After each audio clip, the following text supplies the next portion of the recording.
Hello guys, welcome all exam centre. तो मेरा नाम सुमित है। तो आज मैं लेके आया हूँ आपके सामने जियोग्राफी के एमसीक्यूज़ प्रैक्टिस सेट नंबर 1। तो सभी हम जितने भी हमारे इंपॉर्टेंट क्वेश्चन रहेंगे वो हम आने वाली इस वीडियो और आने वाली अगली वीडियोस में कवर करेंगे। तो देखते हैं आगे। तो देखिए, सबसे पहले तो मैं आपको ये बता दूं, जियोग्राफी में हम अकेले सोलर सिस्टम ही नहीं पढ़ते हैं, काफ़ी कुछ पढ़ते हैं। जैसे जियोग्राफी हो गया आपके, किसमें उसमें आपके क्लाइमेटोलॉजी होगी हमारी, जिसमें क्लाइमेट के बारे में पढ़ोगे, रॉक के बारे में रॉक के बारे में पढ़ोगे। ओशियनियोग्राफी होगी जिसमें आप ओशियन के बारे में पढ़ोगे। कॉस्मोलॉजी, यूनिवर्स और अनदर काफ़ी सारी फील्ड्स आ जाती हैं। तो धीरे धीरे हम सभी कंप्लीट करेंगे। तो आज सबसे पहले हम लेके आए हैं थोड़ा सा प्रैक्टिस सेट। तो कमेंट सेक्शन में आपको बताते चलना आपके कितने मार्क्स बनते हैं। तो पहला क्वेश्चन आपकी स्क्रीन में आपको शो हो रहा है, देखते हैं।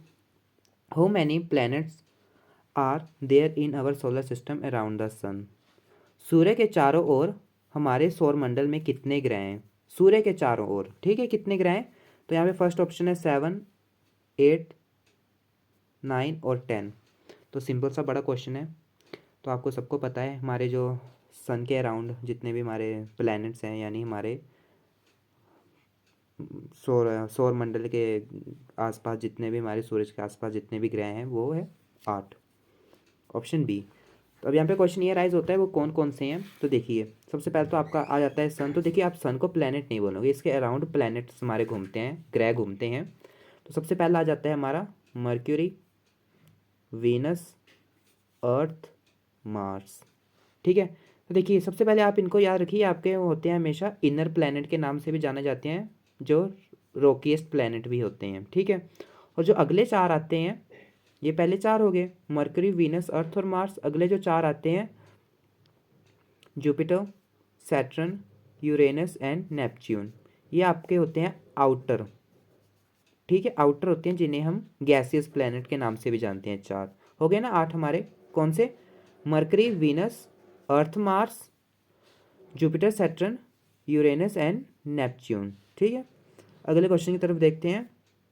Question number second, how is the sky field with after sunset and the in the night. सूर्यास्त के बाद तथा रात्रि में आकाश किस प्रकार से भर जाता है। यहाँ पे क्वेश्चन अगर आप ध्यान से देखोगे, आफ्टर सनसेट की बात हो रही है। यहाँ पे सनसेट है, आफ्टर सनसेट यानी सूर्यास्त के बाद जब अंधेरा हो जाता है तो आपका आकाश है, जो स्काई है, वो किस चीज़ से भर जाता है। देखिए, ब्राइटेस्ट ऑब्जेक्ट यानी चमकीली वस्तुएं, डिम ऑब्जेक्ट यानी मद वस्तुएं, बोथ ए एंड बी, दोनों A and B, none of this, इनमें से कोई नहीं। अगर आप आसमान में ध्यान से देखोगे तो आपको कुछ चमकते हुए तारे भी दिखते हैं जो जिनकी रोशनी कम होती है, और कुछ ऐसे तारे दिखते हैं जिनकी रोशनी ज़्यादा होती है। तो देखो, ब्राइटेस्ट आपकी कौन सी चमकती वस्तुएं आएगी, जो ज़्यादातर चमकती हैं, जो आपको दिखती हैं। डीम ऑब्जेक्ट्स यानी जिनकी रोशनी कम आपको दिखती है, मद वस्तुएं, ठीक है। तो ये दोनों ही हमें आकाश में देखने को मिलती हैं। तो इसका जो राइट आंसर होगा वो ऑप्शन सी होगा, बोथ ए एंड बी, हमें दोनों ही चीज़ें देखने को मिलती हैं आकाश में, ठीक है।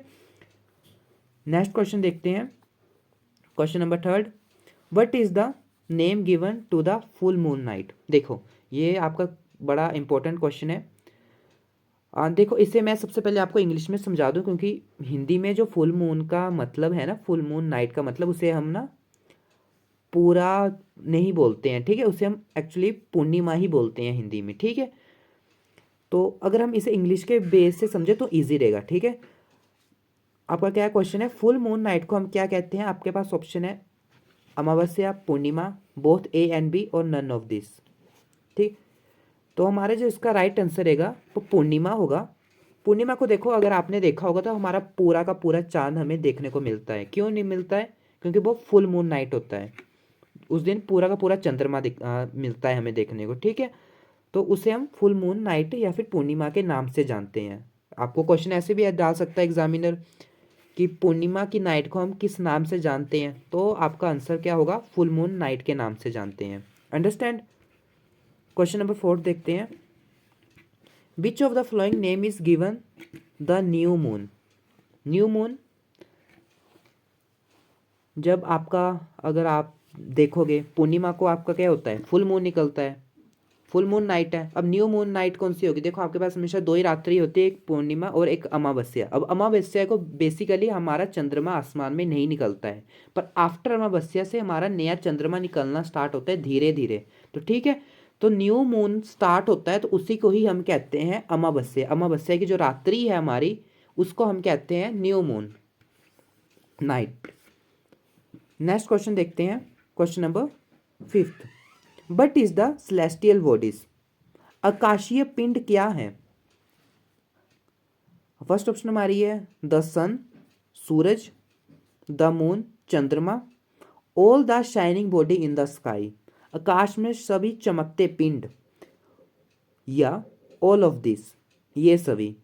तो देखिए सबसे पहले तो आपको ये समझना पड़ेगा कि हमारी सेलेस्टियल बॉडीज होती क्या है। देखो सेलेस्टियल बॉडीज हमारी आकाश में ऐसी बॉडी है जिनके पास अपनी हीट, एनर्जी, लाइट है। वो तो सेलेस्टियल बॉडीज हैं, पर जिनके पास अपनी हीट, एनर्जी, लाइट नहीं है, बट वो हमारे स्पेस में एग्जिस्ट करती हैं, वो भी सारी की सारी सेलेस्टियल बॉडीज हैं। मतलब हमारे स्पेस में जितनी भी वस्तुएं हैं वो सारी की सारी ही एक टाइप की सेलेस्टियल बॉडीज हैं। तो उसका जो राइट आंसर होगा वो ऑप्शन डी होगा, ऑल ऑफ दिस। हमारा सन भी, सूरज भी सेलेस्टियल बॉडी है, हमारा मून, चंद्रमा भी सेलेस्टियल बॉडी है, all the shining bodies in the sky में जितनी भी चमकने वाली वस्तुएं हैं। अब देखो सन के पास अपनी हीट और एनर्जी है, यहाँ पे ऑल द शाइनिंग बॉडीज उनके पास भी अपनी लाइट है, पर मून, मून के पास आपको पता है ना अपनी हीट है ना अपनी एनर्जी है। तो यहाँ पे मून की तरह हमारे जैसे अर्थ है, अर्थ भी सनलाइट लेती है, ठीक है, और कुछ अपनी लाइट अपने पास रखती है और बाकी रिफ्लेक्ट करके वापस स्पेस में भेज देती है। पता होगा आपको ये सिंपल सा कॉन्सेप्ट। तो यहाँ पे कौन सी जितनी भी हमारी चीजें हैं ना वो सारी की सारी सेलेस्टियल बॉडीज होती हैं, आकाशीय पिंड कहलाती हैं। तो इसका राइट आंसर है ये है सभी। क्वेश्चन नंबर 6 देखते हैं।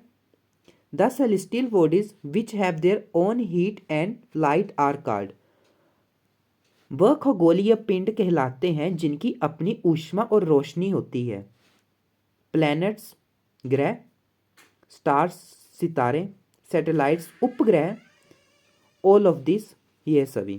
तो अब देखिए आपको सभी यहाँ पे टर्म्स क्लियर हुई होंगी, पर एक सैटेलाइट देखिए, तो यहाँ पे जो सैटेलाइट की बात की गई है वो हम मून से डेडिकेट करते हैं, मून को कहते हैं। जितने भी हमारे मून्स होते हैं, जैसे हमारे अर्थ की कितनी सैटेलाइट्स है, 1 सैटेलाइट है। यहाँ पे सैटेलाइट वो नहीं है जो स्पेस एजेंसी से हमारे स्पेस में भेजी जा रही हैं, जैसे इसरो या नासा सैटेलाइट से भेजते हैं। यहाँ पे वो सैटेलाइट्स की बात नहीं होती है हमारी कॉस्मोलॉजी में। देखो हम कर रहे हैं अभी सोलर सिस्टम के रिगार्डिंग, तो ये आपकी स्टडी आ जाती है कॉस्मोलॉजी, ठीक है, कॉस्मोलॉजी के अंडर ही आपकी स्टडी आती है। तो ऐसी हमें सेलेस्टियल बॉडीज बतानी है जिनके पास अपनी हीट और लाइट है। तो अपनी हीट और लाइट किसके पास है? यहाँ पे अगर आप ध्यान से देखोगे तो प्लैनेट्स हैं, प्लैनेट्स में हमारे जैसे अर्थ होगी, मार्स, वीनस वगैरह, तो इनके पास अपनी हीट और लाइट नहीं है, ठीक है। स्टार के पास आप देखोगे वो चमकते हैं रात को, मतलब उनके पास अपनी लाइट है, प्लस उनके पास हीट भी होती है स्टार्स के पास। सैटेलाइट कैसे? ऐसे जो आपके मून्स हैं, यानी पत्थर का टुकड़ा, ठीक है, तो उसके पास भी कोई अपनी हीट, लाइट नहीं है, ना ही अपनी कोई एनर्जी है। तो इसका जो राइट आंसर होगा वो आपका होगा ऑप्शन बी, सितारे, स्टार्स। अब यहाँ पे बड़ा एक अच्छा क्वेश्चन राइज होता है जो आपको ये आपके लिए होमवर्क है। जो आपका सन है वो किस में आता है? वो स्टार में आता है या फिर जस्ट एक अलग आता है? तो वो आपको कमेंट सेक्शन में बताना है। अगला क्वेश्चन देखते हैं, question number 7। Which of the most recognisable constellation, सबसे अधिक पहचाना जाने वाला तारामंडल कौन सा है? तारामंडल क्या है? ये हमारा कंस्टलेशन क्या है आखिर? तारामंडल देखो, a different pattern of group of star, एक अलग बड़े सारे जो तारों को मिलकर एक अलग सा जो चित्र बनाता है ना आसमान में, उसी को हम कंस्टलेशन यानी तारामंडल कहते हैं। तो देखो सबसे ज़्यादा पहचाने जाने वाला सप्तऋषि, सबने सुना होगा। अब देखो मून आपका कोई तारों का वो ग्रुप नहीं है, डिफरेंट पैटर्न नहीं है, ना सन है ना ही मार्स है। तो यहाँ पे क्या रहेगा आपका? सप्तऋषि। सप्तऋषि आपने देखा होगा, उर्सा मेजर और उर्सा माइनर, जिसे हम कहते हैं the big bear and small bear, ठीक है, इसे हम आने वाली जब हम कॉन्सेप्ट वाइज क्लैरिफिकेशन करेंगे तब हम इसे अच्छे से समझेंगे, कब दिखता है, कैसे दिखता है, इसी के साथ हम नॉर्थ स्टार को कैसे आइडेंटिफाई करते हैं। तो अभी के लिए आप इतना याद रखिए कि सबसे ज़्यादा पहचानने जाने वाला हमारा तारामंडल कौन सा है, तो वो है सप्तऋषि। अगला क्वेश्चन देखते हैं, question number 8, the star which indicate the north is called. देखो मैंने अभी पिछले क्वेश्चन में आपको बताया सप्तऋषि के साथ ही हमारा नॉर्थ स्टार होता है। ठीक है, तो आगे यही क्वेश्चन आ गया है अब यहाँ पे, वह तारा जो उत्तर दिशा की ओर संकेत करता है क्या क्या कहलाता है, क्या है वो हमारा पोल स्टार है, पोल है, नॉर्थ पोल है और साउथ पोल है। देखो नॉर्थ डायरेक्शन जो बताता है हमारा, यहाँ पे स्टार पूछा है, तो अगर आप क्वेश्चन को भी अगर ध्यान से देखोगे ना, स्टार पूछा है नॉर्थ स्टार की डायरेक्शन दिखाने वाला। अगर आप ऑप्शन को ध्यान से देखोगे तो एक तो देखो पोल है। अब पोल आपका क्या होता है, ये देखो आपकी अगर अर्थ है तो उसके दो पोल है, नॉर्थ पोल और साउथ पोल। पोल हम बेसिकली हम किसको कहते हैं, जो हमारा अपर है और लोअर है। ठीक है, पोल्स हैं हमारे। अब नॉर्थ पोल कौन सा हो गया, जो आपका नॉर्थ की साइड है, ऊपर की तरफ नॉर्थ है। साउथ पोल कौन सा हो गया, जो आपके नीचे की तरफ है, साउथ पोल है। ठीक है, अब यहाँ पे क्या रहेगा, स्टार वाली एक ही ऑप्शन है पोल स्टार, तो यानी आपकी पोल स्टार को ही हम नॉर्थ स्टार कहते हैं, जो नॉर्थ डायरेक्शन की तरफ मिलता है। अगर आप आसमान में कभी भी देखोगे नॉर्थ वाली साइड, तो सबसे ज़्यादा जो चमकने वाला तारा होगा, जो आपको सबसे ज़्यादा चमकता हुआ नॉर्थ साइड में दिखेगा ऊपर आसमान की तरफ, वो ही हमेशा हमारा नॉर्थ स्टार होता है। पुराने टाइम में जब हमारे पास कंपास नहीं होती थी, तब अगर डायरेक्शन ढूंढनी होती थी तो आसमान में हम नॉर्थ स्टार को देखकर ही डायरेक्शन को आइडेंटिफाई करते थे कौन सी डायरेक्शन किस साइड है। अंडरस्टैंड। तो अगला देखते हैं question number 9, the celestial bodies which does not have their own heat. देखो यहाँ पे क्या बोल रहा है, जिसके पास अपनी हीट नहीं है, and light but are lit by the light of the star, name are. जिन आकाशीय पिंडों की अपनी ऊष्मा और रोशनी नहीं होती है लेकिन वह तारे के प्रकाश से प्रकाशित होते हैं, उन्हें क्या नाम दिया गया है। ऐसे आपको सेलेस्टियल बॉडीज बतानी है जिनके पास अपनी हीट और लाइट तो नहीं है, पर वो अनदर स्टार्स की लाइट यूज़ कर कर चमक रहे हैं। ठीक है, तो वो कौन से हैं। देखो स्टार के पास हमेशा अपनी हीट और लाइट है, तो उसे दूसरे की लाइट लेके चमकने की ज़रूरत नहीं है। प्लैनेट्स के पास ना अपनी हीट होती है ना अपनी लाइट होती है। अब अगर आप अर्थ को देखोगे, अर्थ अगर चमक रही है, डे हो रहा है, तो किसकी वो लाइट से हो रहा है, सन की लाइट से हो रहा है, तो वो लाइट ले रही है। रात को आप देखोगे मून की लाइट कहाँ से आ रही है, सन से आ रही है। मून ऑटोमेटिक सन से लाइट ले रहा है, वो रिफ्लेक्ट कर रहा है हमारी अर्थ में, तब चांदनी सी जो हम कहते हैं चांदनी लगी हुई है, या तारों की रोशनी। तो टेक्निकली क्या हो गया, प्लैनेट्स के पास ना अपनी हीट है ना अपनी लाइट है। ठीक है, तो इसका जो राइट आंसर है वो हमारा ऑप्शन बी है, ग्रह, क्योंकि इनके पास ना अपनी हीट है ना अपनी लाइट है, दूसरों की लाइट लेकर अपने आप को शो करते हैं कि हम चमक रहे हैं। ठीक है, क्वेश्चन नंबर 10 देखते हैं, the word planet has been deliver from the word planetia which is called has. ग्रह शब्द की उत्पत्ति प्लैनेटाई शब्द से है, जिसका नाम दिया गया है। यहाँ पे अब आपको लैंग्वेजेस बतानी है कि किस लैंग्वेज से ये नेम दिया गया है। तो सबसे पहले तो देखो आपको यहाँ पे लैंग्वेजेस के जो वर्ड है हमारे, वो दिए गए हैं Latin word, German word, Greek word और इंग्लिश वर्ड। ठीक है, तो देखो एक सिंपल से ट्रिक बता देता हूँ आपके। देखो मैक्सिमम जो शब्द आते हैं वो हमेशा आपके दो ही लैंग्वेजेस से डिलीवर होते हैं। एक तो हो जाती है हमारी लैटिन, हमेशा लैटिन, और दूसरी जाती है हमारी ग्रीक। मोस्ट ऑफ द अगर आप कोई भी आप हिस्ट्री में देखो या किसी भी सब्जेक्ट में देखो, अगर किसी टर्म को डिफाइन किया गया है उसके अलग मीनिंग से, तो उसके हमेशा जो डिलीवर हुई होगी लैंग्वेजेस वो हमेशा दो ही लैंग्वेजेस से होगी, एक लैटिन और ग्रीक। तो इसका जो आपका राइट आंसर होगा वो ग्रीक शब्द है, यानी ग्रीक वर्ड। अंडरस्टैंड। तो आज के लिए इतना ही। आई होप आपको समझ आया होगा, और कमेंट सेक्शन में ज़रूर बताइएगा कि आपके 10 आउट ऑफ कितने मार्क्स बनते हैं।